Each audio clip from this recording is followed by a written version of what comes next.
لیکن دوسری طرف جو ہمارے پڑوس میں بھی بڑے امپورٹنٹ ڈیولپمنٹ ہو رہے ہیں. کشمیر میں جو بھارت نے آرٹیکل 370 کے ذریعے اس کی آئینی حیثیت کو تبدیل کیا تھا بہت ہی فخریہ انداز میں، اور ایک جس طرح ہمارے ہاں جسے کچھ مقدس گائے بنا دی جاتی ہے، اس طرح ہم ایک زمانے میں سعودی عرب پہ گفتگو نہیں کر سکتے تھے، نہ ان کے سسٹم پہ، نہ ان کے بادشاہوں پہ، یا جو بھی سلوک کریں یہ پورے اسلامک ورلڈ پہ. کچھ چین کو بھی ہم نے ایک بہت ہی کوئی لگتا ہے کہ مقدس گائے بنا دیا ہے. مثلا اگر آپ یہ دیکھیں کہ ایک سوال ہے، مثلا ہماری جو ہے آپ دیکھیں کہ ایران میں جو انہوں نے معاہدے کیے اس میں $600 بلین کے معاہدے ہوئے ہیں. چین کی جو بائیلیٹرل ٹریڈ ہے انڈیا سے وہ غالباً 100 کروڑ سے اوپر ہے. پاکستان میں سی پیک تو آیا، وہ بھی $52 بلین کا کافی کرائسس کے شکار ہے. بائیلیٹرل ٹریڈ بھی میرے خیال میں 10 ارب $15 سے زیادہ نہیں ہے. تو میں یہ کہوں گا کہ ٹھیک ہے ہماری دوستی ہے، برے وقت میں کام تو آتے ہیں، لیکن اب کہتے ہیں جی اصل دوستی جو ہے اب ہو گئی ہے وہ مفادات ہیں مالی ٹریڈ کے. اس معاملے میں جو ہم اتنے کرائسس اور بحران کے شکار ہیں، اور جو بلکہ سپیک پہ بھی سوال اٹھنے لگے ہیں بہت سارے. ڈاکٹر صاحبہ دیکھیے، اگر آپ یہ سمجھ رہے ہیں کہ چائنا ہمیں بیل آؤٹ دے دے گا تو وہ تو نہیں دے گا. 2 سال پہلے جب China Pakistan economic belt road initiative کا کرٹن ریزر تھا بیجنگ میں، تو چائنیز امبیسڈر نے انڈیا میں بیٹھ کے کہا تھا کہ آپ اس کا حصہ بن جائیں اور ہم چائنا پاکستان اکنامک کوریڈور کا نام بھی تبدیل کر دیتے. تو چائنا، اور دیکھیے یہ جو چائنا پاکستان اکنامک کوریڈور ہے نا، یہ پہلا کوریڈور ہے، 6 کوریڈورز اور ہیں. یہ بیلٹ روڈ انیشیٹو صرف پاکستان تک محدود نہیں ہے، یہ تو ایک نئے خطے کی سمجھیے شروعات ہو رہی ہے جس کو یوریشیا کہتے ہیں. یوریشیا بننے جا رہا ہے، اور اس یوریشیا میں پاکستان جو ہے وہ زپر سٹیٹ ہے. By virtue of its location اس کی امپورٹنس ہے، اور بالکل کنورجنس آف انٹرسٹ ہے. اگر چائنا کا انٹرسٹ نہ ہوتا تو وہ ہمارے ساتھ کیوں کھڑا ہوتا؟ کھڑا اس لیے ہے کہ چائنا پاکستان اکنامک کوریڈور کی سکسیس اس لیے ضروری ہے کہ وہ شوکیس ہوگا آگے کے لیے. بہت زیادہ انروڈز کی ہیں چائنا نے یورپ میں، اس سے زیادہ انروڈز بنائی ہیں چائنا نے افریقہ میں. جیسے میں نے آپ سے کہا کہ یوریشیا کی بات ہو رہی ہے اور وہاں پاکستان کا ایک کلیدی کردار ہے. تو یہ تو پاکستان کی لوکیشن ہے جو پاکستان کو پیوٹ سٹیٹ کے طور پر لے آتی ہے. ڈاکٹر صاحب اس کو بہت اہمیت دی جا رہی ہے. چین کا تہران سے معاہدہ، $600 بلین وہاں انویسٹ کرنے جا رہے ہیں. میرا ڈاکٹر صاحبہ سے پہلا سوال یہی ہوگا کہ ہم دونوں ہمارے دوست ہیں، لیکن اصل اب کہتے ہیں جی تجارت، اصل تو دوستی تجارت پر ہوتی ہے. جس وقت 5 اگست کشمیر میں ہو رہا تھا تو یو اے ای اور سعودی عرب جو ہے مودی کو ایوارڈ دے رہے تھے. اسی طرح ہم یہ ڈاکٹر صاحبہ پر میرے ساتھ عنایت حسینی بھی ہیں، BBC افغان سروس کے تو ہیں، لیکن جنوبی ایشیا کو دیکھتے ہیں. پھر انیس سلیمان کابل میں. ڈاکٹر صاحب جو میرا ہم نے افغانستان سے بات کر لی، لیکن بنیادی بات یہ ہے کہ یہ جو دونوں ہمارے دوست ملک ہیں، یہ انڈیا سے ٹریڈ کے معاملے میں اور باقی جو ان کے جو مالی مفادات ہیں وہ تو بہت قریب ہیں، لیکن ہم ان دونوں دوستوں سے اس معاملے میں لوزر ہیں. کائنڈ میں جو میں نے آپ کو کہا بھی نا کہ چائنا 1000 ان کا 100 بلین ڈالر سے زیادہ انڈیا سے ہے. اب ایران میں 47 پیک کر رہے ہیں، وہاں $600 بلین ہے. ہم شاید 12-14 بلین ڈالر بھی ہمارا نہیں ہے.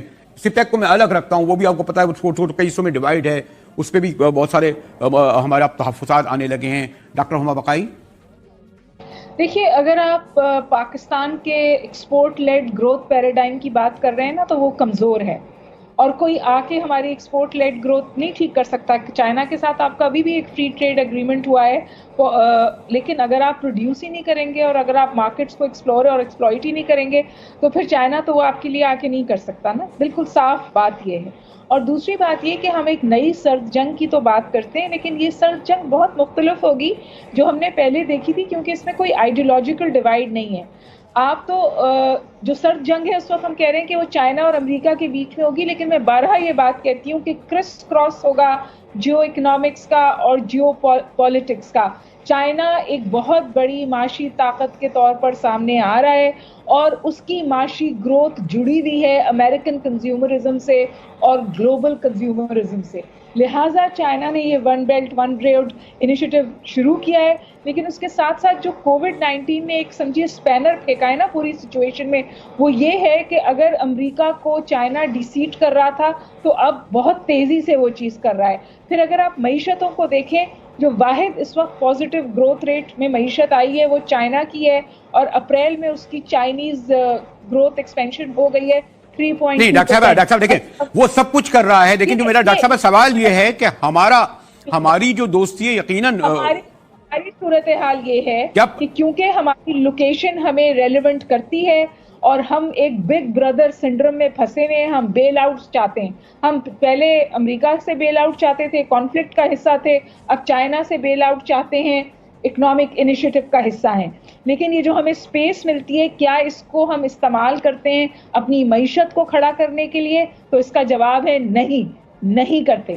ہم لیکن میں اگلے سوال کی طرف تھا, لیکن مجھے عنایت حسینی یاسینی آ گئے ہیں. عنایت جی, اس کا کتنا امپیکٹ پڑے گا جو چین اور ایران کی قربت ہے؟ بظاہر ہم یہ کہہ رہے ہیں کہ اس سے انڈیا آئسولیٹ ہوا, لیکن Afghanistan Pakistan relation Durand line کے اس طرف اس کا کیا امپیکٹ پڑے گا عنایت یاسینی؟ میرے خیال سے اس پر بات کرنا ہے کہ اگر دو ملک قریب آتا ہے دوسرا آئسولیٹ ہوگا, خطے کے لیے یہ اچھی نہیں ہوگی. ہم دیکھ رہے ہیں کہ آج کی جو خبر ہے, پاکستان نے بنگلہ دیش کے ساتھ روابط قریب کرنے کے لیے مذاکرات کی ہے اور شیخ حسینہ واجد کو دعوت دی ہے کہ پاکستان آ جائے. اگر انڈیا افغانستان کے قریب آتی ہے, اگر پاکستان افغانستان کے قریب آتی ہے, انڈیا کو اس پر اعتراض نہ ہونا چاہیے اور پاکستان کو اس پر اعتراض نہیں ہونا چاہیے کہ کابل دلی کو قریب ہوتا ہے. ہم دیکھ رہے ہیں یہاں یورپ میں آپ جو آج کل بہت بڑا مسئلہ ہے وہ اکنامک پروگریس ہے. اگر آپ کے ہاں اکنامک پروگریس آتی ہے تو آپ کے شہری محفوظ ہوں گے, وہاں وائلنس نہیں ہوگی, وہاں ٹیررزم نہیں ہوگی. دیکھتے ہیں کہ بہت سے لوگ جو پاکستان میں ہو, افغانستان میں ہو, بہت سے دوسرے ملکوں میں, ایون سیریا میں جو لڑ رہے تھے, اکثر ان کی جو فائنینشلی فٹ نہیں تھے, اس کے پاس دوسرا راستہ نہیں تھا. اگر سارے خطے کے ممالک میں یہ مسائل حل ہو جائے, یہ کمپٹیشن کے, میں آپ کا نیبر ہوں, آپ میرے ساتھ تعلقات رکھیں, آپ کی خواہش ہے نا عنایت یاسینی, آپ کی خواہش ہو سکتی ہے اور اچھی خواہش ہو سکتی ہے, لیکن میں سوری ٹو سے شاید اسلام آباد یعنی اپنے پاکستان کے نقطۂ نظر سے دیکھ رہا تھا. وہ کیا فائدہ مند ہے؟ آپ کو بھی علم ہے اور یہ ہمارے تینوں مہمانوں کو کہ جب چائنا ٹوٹلی آئسولیشن کا شکار تھا تو پاکستان واحد ان کا دوست ملک تھا. یعنی اس وقت بلکہ 70 میں تو ہم برج بنے تھے نا امریکہ اور ان کو لانے کے. انیزیو, میرا سوال یہ تھا کیا آپ امپیکٹ پڑے گا اس سے کچھ تو چائنا اور تہران کی قربت سے ہمارے ریجن میں؟ پازیٹیو امپیکٹ ہوگی. قربت جو بھی ملک ہو جس کے درمیان قربت ہو اس کی پازیٹیو امپیکٹ ہو. لڑائی سے تو کچھ حاصل نہیں ہوتا. ہم نے دیکھا اس خطے میں 40 سال سے لڑائی ہے, کس کو فائدہ پہنچا؟ امریکہ کو. امریکی تو کہتے ہیں کہ ان کو بھی فائدہ نہیں پہنچتا. آج کل آپ دیکھیں افغانستان میں جو ایک امریکی فوجی پر ایک سال کا کتنا خرچ آتا ہے, $1 ملین. نہیں وہ ٹھیک ہے, لیکن میں اس طرح سے یہ سوال کر رہا تھا ڈاکٹر ہما, یہ جو ہمارے دوست جو بہت ہی, میں نے کہا نا اس ریجن پہ اسی لیے زحمت دی ہے میں نے عنایت یاسینی کو اور انیس الرحمان کو, کہ میرا اپنی جگہ آپ نے جو کہا نا کہ یہ تو ایک حقیقت ہے نا کہ چائنا جب بالکل ساری دنیا میں آئسولیشن کا شکار تھا تو یہ ہم تھے نا جو ایک مسلم ورلڈ سے گئے, اور بھٹو صاحب سے بھی پہلے, سورورتی کے زمانے میں, پھر بعد میں جو کسنجر بھی ہمارے راستے گئے, تو ہم نے جو ایک بہت بڑا رول ادا کیا. لیکن میں ڈسپائٹ اس کے کہ چائنا ہمارا واحد بڑا جس میں ہم انحصار کرتے ہیں, لیکن جب ٹریڈ کا معاملہ آتا ہے, جب اقتصادیات کا معاملہ آتا ہے, نعرے بازی کی حد تک دوستی کا تو اچھا ہے, لیکن اس میں ہم دیکھتے ہیں کہ ہمیں اس لیول پہ امداد نہیں ملتی جو دہلی کو ملے یا تہران کو ملے. مجاہد صاحب, آپ مجھے نہیں سمجھ میں آ رہا آپ کیا بات پوچھ رہے ہیں. چائنا کیا کرے؟ آپ کیا آ کر آپ کی چائنا بائیلیٹرل ٹریڈ, چائنا مرادی کا آپ کو ابھی بھی جو آپ کو قرضے جو ہے 8.5% پہ ملیں, جبھی تو ہمیں IMF کے پاس جانا پڑتا ہے کہ 1% پہ قرضہ مل جاتا ہے. کوئی ملک آپ کو بلا وجہ بغیر مفت میں قرضہ پیسے نہیں دے گا, کوئی بھی نہیں دے گا. امریکہ نے بھی نہیں دیا. جب آپ بہت کنورجنس میں تھے تو انہوں نے بھی آپ کا قرضے ڈیلے کیے تھے. کسی نے آپ کے قرضے آج تک معاف نہیں کیے, نہ چائنا معاف کرے گا, کوئی ملک نہیں کرے گا. ہر کوئی اپنے انٹرسٹ سے چلتا ہے. آپ نے چائنا سے کہا کہ جی ہمارا انرجی کرائسس ہے, چائنا نے آپ کا انرجی کرائسس ایڈریس کر دیا. آپ نے چائنا سے کہا ہمارا انفراسٹرکچر کرائسس ہے, اس نے وہ کر دیا. آپ ریلویز میں انویسٹ کر دیں. آپ چائنا کے آپ کے ملک کو تو نہیں چلا سکتا نا آپ کی جگہ. آپ کی جو اپنی ڈیفیشنسیز ہیں اور اپنی کمزوریاں ہیں, ہم کیوں چاہتے ہیں وہ کوئی آ کے ہمیں ٹھیک کر دے. چائنا امریکہ کے ساتھ اتنے تعلقات ہیں, زبردست ٹریڈ پارٹنرشپ ہے. انڈیا کے ساتھ مسائل ہیں, زبردست ٹریڈ پارٹنرشپ ہے. چائنا کی مارکیٹس ہیں, آپ اس لیول پہ اپنی پروڈکشن لائیں اور ایکسپلور کریں ان مارکیٹس. اچھا سنو, چینل کو سبسکرائب کرو, اس کے بعد گھنٹی بجا دینا تاکہ اگلی ویڈیو آپ سے مس نہ ہو پائے. Thank you.